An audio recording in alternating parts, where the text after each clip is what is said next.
বুৰণ গ্ৰজন আৰু ভ্ৰমণ এই চাৰি মুঠিৰ সৃষ্টিকৰ্তা বেৰিঞ্চি বুলি আমাকে জানে সকলো।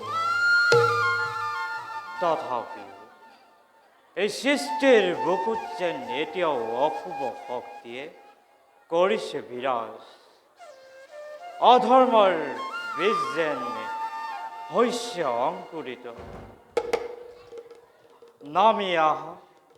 নামি আহা হে দেৱ নাৰায়ণ, গোলক ধামৰ পৰা ৰক্ষা কৰা সৃষ্টি আমাৰ, ৰক্ষা কৰা সৃষ্টি আমাৰ, ৰক্ষা কৰা সৃষ্টি আমাৰ।